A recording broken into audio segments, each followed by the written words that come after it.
ఆంధ్రప్రదేశ్లో వైఎస్ఆర్సీపీ నుంచి TDP, Janasena, BJP కూటమి పార్టీలోకి నేతలు, కార్యకర్తలు చేరుతున్నట్లు వస్తున్న వార్తలు ఇటీవల చూస్తున్నాము. అయితే వైసీపీ పూర్తిగా ఖాళీ అవుతుందా? నమ్ముకున్న నాయకులే పార్టీని వీడుతున్నారు. మరి కార్యకర్తల పరిస్థితి ఏంటి? మాజీ మంత్రులు, ఎమ్మెల్యేలపై నమోదవుతున్న కేసులు, వాటికి భయపడి ఆంధ్రప్రదేశ్ను వీడుతున్న వైనం, స్థానికంగా క్యాడర్ను కాపాడేవారు ఎవరు? ఏపీలో కొన్ని నియోజకవర్గాల్లో పూర్తిగా ఖాళీ అవుతున్న వైసీపీ, అసలు కేసులు లేని వైసీపీ మాజీ మంత్రులు ఉన్నారా? ఇలాగే కొనసాగితే పార్టీ ఉనికినే ప్రశ్నార్థకంగా మారొచ్చు అంటున్నారు రాజకీయ విశ్లేషకులు. ఆంధ్రప్రదేశ్లో ప్రజాపాలన అందిస్తున్నామని కూటమి అంటోంది. కాదు, కక్ష సాధింపు, రెడ్ బుక్ పాలన అని వైసీపీ అంటోంది. అయితే అవినీతి, అక్రమాలకు సంబంధించిన పలు ఆరోపణలతో పలువురు మాజీ ఎమ్మెల్యేలు, మంత్రులపై కేసులు నమోదవుతున్నాయి. పార్టీ అధినాయకుడు వైఎస్ జగన్మోహన్ రెడ్డిపై CBI, ED, CID కేసులున్నాయి. YSRCP Rajya Sabha MP YV Subbareddy కుమారుడు వైవి విక్రాంత్ రెడ్డిపై కూడా కాకినాడ సీ పోర్ట్ షేర్ల స్వాధీనం చేసుకున్న కేసులో పేరుంది. ఈ కేసులో జగన్ కూడా ఆరోపణలు ఎదుర్కొంటున్నారు.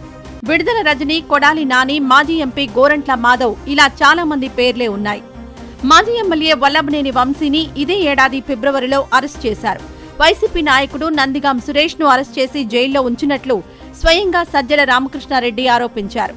వీరితో పాటు సోషల్ మీడియా యాక్టివిస్టులను అరెస్టులు చేశారు. సజ్జల భార్గవరెడ్డికి లుకౌట్ నోటీసులు ఇచ్చారు. రీసెంట్ గా పిఎస్ఆర్ ఆంజనేయులను అరెస్ట్ చేశారు.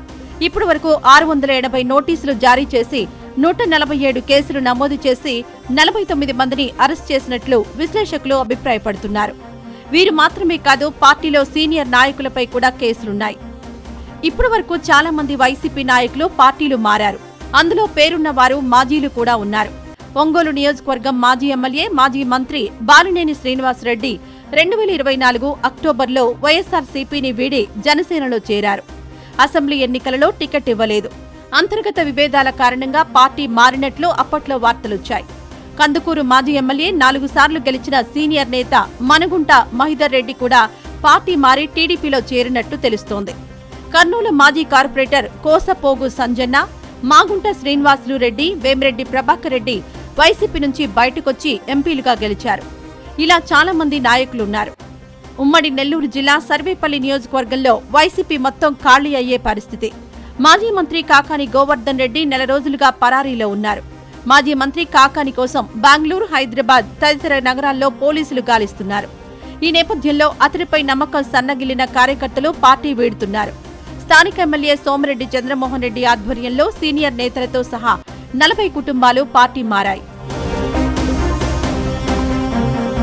ప్రస్తుతం జగన్ దీనిపై దృష్టి సారించారు. ఎలాగైనా క్యాడర్ను కాపాడాలనే చర్యలు చేపట్టారు. ప్రజల్లోకి విస్తృతంగా వెళ్లేందుకు ప్రణాళిక వేసుకుంటున్నారు.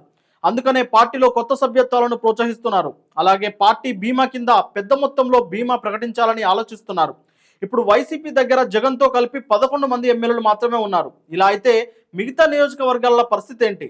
ఎంతమంది మాజీలు ఇంకా పార్టీని నమ్ముకొని ఉన్నారు? కొత్త నాయకత్వాన్ని పెంచే దిశగా జగన్ అడుగులు వేస్తున్నారు.